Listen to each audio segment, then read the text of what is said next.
Hello friends, आज मैं आपके साथ एक टॉपिक डिस्कस कर रहा हूँ जो मेरे पास इतनी ज़्यादा क्वेरीज आती हैं पेरेंट्स की भी स्टूडेंट्स की भी कि ऑप्शंस आफ्टर प्लस टू के बाद क्या करें। भाई नॉन मेडिकल मेडिकल वालों को तो पता है क्या करें। अब कॉमर्स और आर्ट्स वाले जो होते हैं, ह्यूमैनिटीज़ वाले, उनको कुछ नहीं पता कि स्कूल लाइफ के बाद क्या करें। ठीक है, ह्यूमैनिटीज़ को आर्ट्स भी कहते हैं। उनको कुछ पता नहीं क्या करें। उन्होंने सब्जेक्ट्स रख लिए हैं मगर उनको ज़िंदगी का मकसद नहीं पता क्या करना है। तो इनमें में से क्या करना चाहिए, किस तरीके से करना चाहिए और आपकी फ्यूचर एम क्या है, वो सब मतलब है इस सारे क्वेश्चंस के जो आंसर है वो मैं इसमें देने वाला हूँ। तो सबसे पहले विच वन टू फॉलो, दोनों में से कौन सा रखना चाहिए। Which one suits your which one suits you more, दोनों में से कौन सा मतलब आपको ज़्यादा सूट करेगा। और इसके बाद एक और जो सवाल है वो ये कि more which one is more job oriented. दोनों में से अगर देखें तो ज़्यादा जॉब ओरिएंटेड कौन सा है, आपको क्या करना है, आपका मकसद क्या है, उसके हिसाब से आपको चलना है। तो चलिए शुरू करते हैं। सबसे पहले कॉमर्स की डिस्कशन करूंगा कि कॉमर्स में क्या करना चाहिए। कॉमर्स के साथ मैं एक टॉपिक ऐड कर सकता हूँ, कॉमर्स एंड मैनेजमेंट कर लेता हूँ। रुको 2 मिनट, कॉमर्स को कॉमर्स एंड मैनेजमेंट कर लेता हूँ। ठीक है, तो क्योंकि कॉमर्स एंड मैनेजमेंट भी साथ साथ ही रिलेटेड से हैं, तो ये सारी चीज़ें मुझे तकरीबन तकरीबन 15 से 18 साल धक्के खा के समझ आई हैं। तो अगर स्टूडेंट्स मेरे से पूछते हैं तो मैं उनको ये गाइड कर देता हूँ, मैनेजमेंट स्टडीज़ और कॉमर्स। अब ध्यान से देखना, ज़रा समझने की कोशिश करना इसको।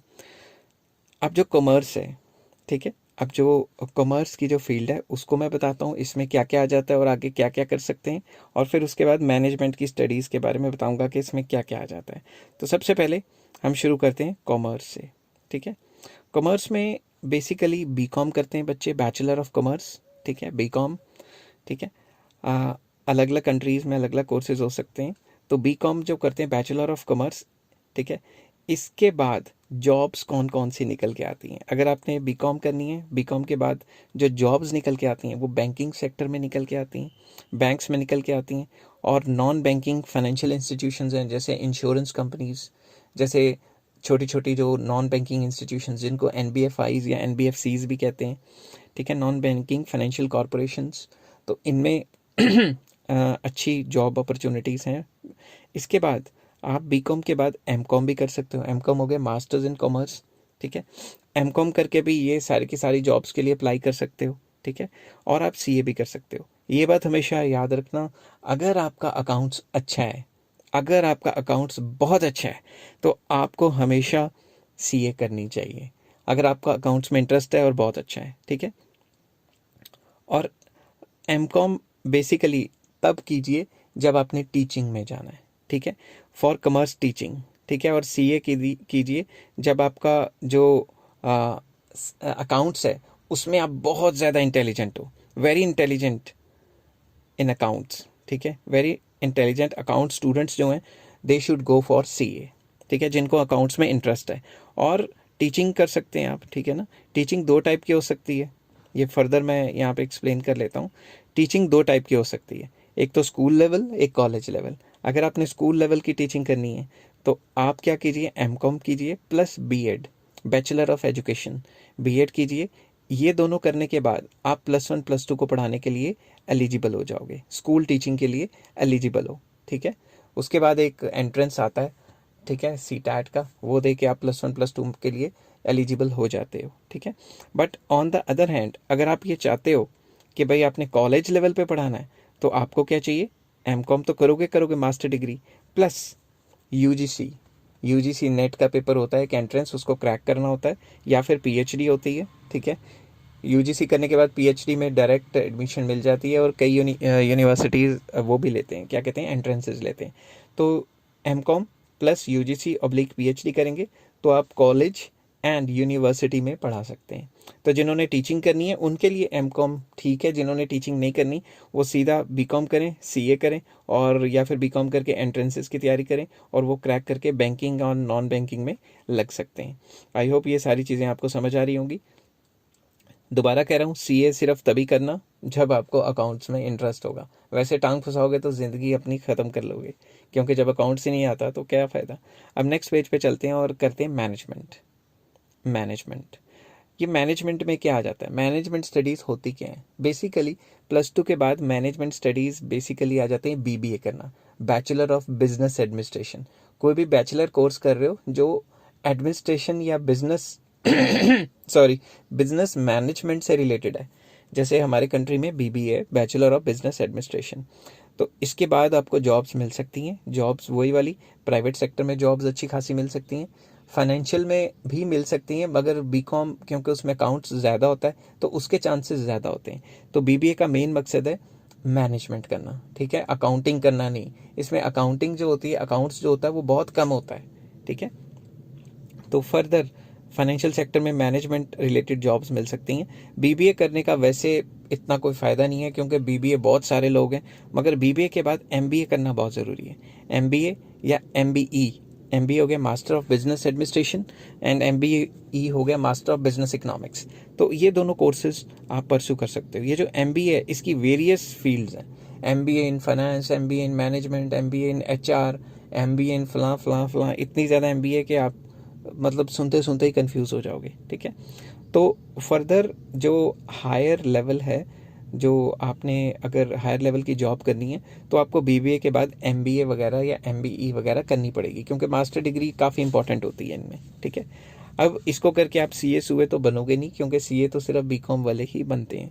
बेसिकली आप क्या कर सकते हो, आपका स्कोप जॉब का काफ़ी वाइड हो जाता है जब आप मास्टर डिग्री करते हो, ठीक है। मास्टर डिग्री करने वाले पूरे कंट्री में बहुत कम लोग होते हैं, इसलिए मास्टर डिग्री करनी चाहिए। और इसके बाद आपके लिए प्राइवेट सेक्टर में जॉब्स के जो रास्ते हैं वो खुल जाते हैं। आप इसके बाद टीचिंग भी कर सकते हैं, ऐसा नहीं है कि टीचिंग नहीं कर सकते। एमबीए करके लोग टीचर भी लगे हुए हैं, ठीक है। बट वही आपको मास्टर डिग्री करनी पड़ेगी, प्लस वही यूजीसी, यूजीसी जो हमारी जो एंट्रेंस होता है, या पीएचडी अगर ये कर लेते हैं तो यूजीसी या पीएचडी करके आप टीचिंग में मतलब हायर लेवल पे, कॉलेज लेवल पे या यूनिवर्सिटी लेवल पे पढ़ा सकते हैं। अब ये जो एमबीए है ये ह्यूज फीस होती है इसकी। एमबीए की फ़ीस बहुत ज़्यादा होती है, कई लोग अफोर्ड नहीं कर सकते तो इसलिए एमबीए नहीं करते, कई लोग लोन लेके एमबीए करते हैं। तो ये बात याद रखना कि ये जो मैनेजमेंट स्टडीज़ के जो कोर्स हैं ये बहुत महंगे हैं। आजकल तो प्राइवेट यूनिवर्सिटीज़ खुल गई हैं और वो लोगों का खून पी रही हैं, ठीक है, फ़ीस के मामले में। तो अब आ जाते हैं ह्यूमैनिटीज़ में। ह्यूमैनिटीज़ मतलब आर्ट्स। आर्ट्स करके क्या कर सकते हैं? लोग कहते हैं भाई आर्ट्स रखी है, आर्ट्स रखी है। ऐसे आर्ट्स रख के लोगों को, ऐसे मतलब स्टूडेंट्स को देखा जाता है जैसे पता नहीं दुनिया जहान के वेले लोग हैं वो, ठीक है ना। ऐसे उनको महसूस कराया जाता है भाई आर्ट्स रखी है, ऐसे लगता है कि भाई उनको तो जीने का हक ही नहीं है, आर्ट्स ले ली तो, ठीक है। बट आर्ट्स में क्या होता है, मोर फ्रीडम, आप बहुत ज़्यादा फ्रीडम एंजॉय करते हैं, ठीक है। और वाइड रेंज ऑफ सब्जेक्ट्स होते हैं, क्योंकि बीकॉम और बीबीए में आपके लिमिटेड सब्जेक्ट्स हैं, उन्हीं की स्टडी करनी है। मगर ह्यूमैनिटीज़ एंड आर्ट्स में आपके बहुत ज़्यादा रेंज ऑफ सब्जेक्ट्स हैं, आपका जो मन करता है आप सब्जेक्ट रखो, ठीक है। तो ह्यूमैनिटीज़ में सबसे पहला कोर्स जो आता है वो बीए होता है, बैचलर ऑफ आर्ट्स, ठीक है। बैचलर ऑफ आर्ट्स के अंदर आप चूज़ कर सकते हैं वेरियस सब्जेक्ट्स, ठीक है। Choice of subjects is very important. आपने अच्छे सब्जेक्ट्स को जो है चूज़ करना है, ऐसे अली फली कोई सब्जेक्ट नहीं पकड़ के ले आने। अगर आप अली फली सब्जेक्ट पकड़ के ले आते हैं तो आपको जॉब्स मिलने में बड़ी प्रॉब्लम हो जाएगी। तो इंपॉर्टेंट सब्जेक्ट्स में कौन कौन से सब्जेक्ट्स आते हैं? वैसे हर एक सब्जेक्ट इंपॉर्टेंट है, मगर जॉब ओरिएंटेड की बात कर रहा हूँ। तो जॉब ओरिएंटेड में 3-4 सब्जेक्ट्स हैं। सबसे पहले इकोनॉमिक्स, उसके बाद साइकोलॉजी और तीसरा पॉलिटिकल साइंस। पॉलिटिकल साइंस, ठीक है। इकोनॉमिक्स इसलिए क्योंकि इकोनॉमिक्स करके अगर आपने बैचलर में इकोनॉमिक्स रख ली तो आप वो सारे काम कर सकते हैं, जैसे बैंकों बुंकों के एंट्रेंस देंगे तो आपको प्रेफरेंस दी जाएगी, ठीक है। बिकॉज यू लिख लेता हूँ, you can shift to financial field या फाइनेंशियल सेक्टर, क्योंकि इकोनॉमिक्स आपने रखी हुई है, उसके बाद आप फाइनेंशियल सेक्टर की जॉब्स भी कर सकते हैं। वो सारे काम कर सकते हैं जो एमबीए कर रहा था बीबीए करके, ठीक है। सेम जॉब्स वही फाइनेंशियल सेक्टर वाली, बट अकाउंटिंग को छोड़ के बाकी सारे काम आप कर सकते हैं, ठीक है। और साइकोलॉजी भी काफ़ी इंपॉर्टेंट है, साइकोलॉजी के भी आगे कोर्सेज निकलते हैं, कंसल्टेशन वगैरह निकलती है, तो वो भी काफ़ी इंपॉर्टेंट है। तो सेम जॉब्स आप कर सकते हैं इकोनॉमिक्स अगर आप रखते हैं तो, ठीक है। तो उसके बाद फाइनेंशियल, नॉन फाइनेंशियल भी, इंश्योरेंस वगैरह भी कर सकते हैं, वो सारे सेक्टर आ जाते हैं, ठीक है। तो इकोनॉमिक्स इज़ वेरी इंपॉर्टेंट, क्योंकि अगर आपने बीए के बाद एमबीए करनी है तो भी इकोनॉमिक्स चाहिए। साइकोलॉजी भी इंपॉर्टेंट है, पॉलिटिकल साइंस भी इंपॉर्टेंट है। पॉलिटिकल साइंस इंपॉर्टेंट क्यों है? क्योंकि पॉलिटिकल साइंस आपके एंट्रेंसेस में काफ़ी काम आएगी। ठीक है, एंट्रेंसेस सिविल्स के देने, आपने सिविल सर्विसेज यूपीएससी वगैरह देने, उसमें काफ़ी इंपॉर्टेंट है। और बाद में पॉलिटिकल साइंस इसलिए भी इंपॉर्टेंट है कि आपने एलएलबी करनी है ग्रेजुएशन के बाद, या फिर एलएलएम करनी है, उसके लिए भी पॉलिटिकल साइंस बहुत इंपॉर्टेंट है। तो थर्ड मैं लिख लेता हूँ कि अगर आपने एंट्रेंसेस नॉर्मल देने हैं तो भी पॉलिटिकल साइंस इंपॉर्टेंट है, और अगर आपने सिविल सर्विसेज के पेपर देने हैं तो भी बहुत इंपॉर्टेंट है। तो पॉलिटिकल साइंस आप रख लीजिए। पॉलिटिकल साइंस और पब्लिक एडमिनिस्ट्रेशन यार मिलते जुलते सब्जेक्ट्स हैं। अगर आप पढ़ेंगे ना, कई बच्चे दोनों के दोनों रख के बैठे होते हैं और बाद में उनको पता लगता है आधे से ज़्यादा चैप्टर जो हैं वो सेम ही हैं। दोनों के दोनों चैप्टर तकरीबन मिलते जुलते से हैं। तो मैं ये नहीं कह रहा कि 100% सेम है, बट 70-80%, 60-40% सेम सेम से ही है।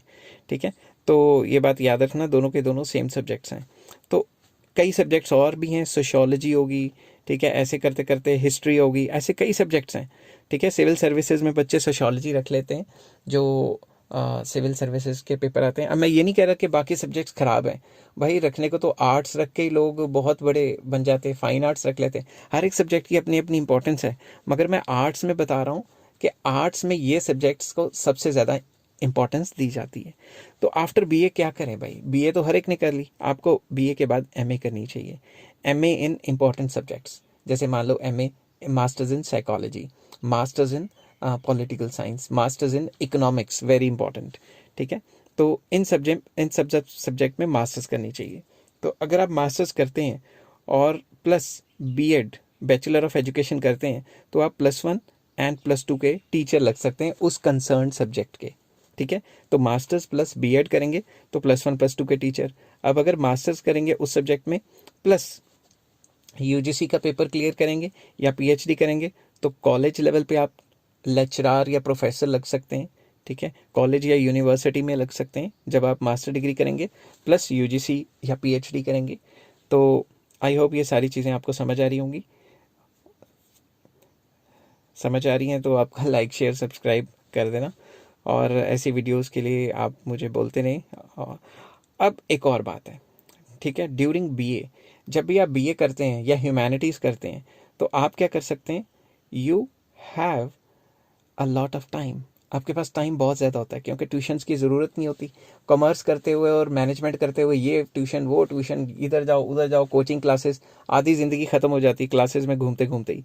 ऊपर से उनके पीरियड्स बहुत ज़्यादा लंबे होते हैं, उनके जो टाइमिंग्स होते हैं कॉलेज के वो बहुत ज़्यादा लंबे होते हैं। You can prepare for various entrances during humanities. जब आप ह्यूमैनिटीज़ पढ़ते हैं या आर्ट्स पढ़ते हैं तो आप बहुत ज़्यादा एंट्रेंसेस की तैयारी कर सकते हैं साथ के साथ, या फिर गवर्नमेंट जॉब्स की तैयारी कर सकते हैं साथ के साथ। तो मैं कई ऐसे स्टूडेंट्स को जानता हूँ जो क्या करते हैं, साथ के साथ पढ़ते भी हैं और साथ के साथ टाइपिंग वगैरह सीख लेते हैं, स्टेनोग्राफी वगैरह सीख लेते हैं और गवर्नमेंट जॉब्स में फंसने की कोशिश करते हैं। आपको पता है आजकल गवर्नमेंट जॉब तो बहुत मुश्किल है और तनख्वाह भी बहुत ज़्यादा होती जा रही है गवर्नमेंट जॉब्स में, तो वो उसी पे ज़्यादा फोकस करते हैं। बट चलिए नेक्स्ट पेज पे चलते हैं। जैसे मैं लिख रहा हूँ, मैनी यूनिवर्सिटीज़ ऑल्सो ऑफर्स, क्या ऑफर करती हैं, ऑनर्स कोर्सेज। ऑनर्स स्कूल कहते हैं इसको। बेसिकली ऑनर्स में क्या होता है, नॉर्मल ग्रेजुएशन से ऊपर होती है थोड़ी, इसमें ज़्यादा सब्जेक्ट्स आपको पढ़ाए जाते हैं। ऑनर्स स्कूल में क्या होता है, बेसिकली ऑनर स्कूल कवर करता है, ऑनर स्कूल जो कोर्सेज हैं वो कवर करते हैं, जैसे बीए एलएलबी। ठीक है, बीए के साथ एलएलबी पढ़ाएंगे। ठीक है, बीकॉम एलएलबी, जैसे एलएलबी के साथ बीकॉम का सारा सिलेबस पढ़ाएंगे, वैसे बीबीए एलएलबी भी हो सकता है। ठीक है, और बीए प्लस एमए के कोर्सेज भी आते हैं कई, जैसे मान लो 5 years economics school, 5 years political science school, या 5 इयर्स ऐसे स्कूल आ जाते हैं जो 5 इयर्स के होते हैं, जो आपका मतलब 1 साल बचा देते हैं, इस टाइप के। जैसे कई कोर्सेज कई यूनिवर्सिटीज़ ऑफर करते हैं बीए बीएड, तो बीए के साथ साथ बैचलर ऑफ एजुकेशन भी कंबाइंड कोर्सेज कराते हैं। बट एक बात आपने याद रखनी है, इन सब में अगर कोई भी ऑनर स्कूल ज्वाइन कर रहे हो तो तभी चूज़ करो जब आप बहुत ज़्यादा डिटर्मिंड हो। ये ना हो कि 3 साल के बाद आप उस कोर्स से फ्री मतलब बोर हो जाओ और कहो यार हमें ग्रेजुएशन की डिग्री दे दो, हमें मास्टर डिग्री साथ के साथ नहीं चाहिए। ठीक है, तो मुझे लगता है कि ये सारी चीज़ें आपको समझ आ रही होंगी, और अगर समझ आ रही हैं तो आप लाइक कीजिए, शेयर कीजिए और सब्सक्राइब कीजिए for more information. For more information you can contact या यू कैन व्हाट्सएप या यू कैन मैसेज, नंबर मैंने ऊपर दिया हुआ है, तो इस तरीके से आप मुझे कॉन्टैक्ट कर सकते हैं। तो please like share and subscribe. Take care, have a nice day.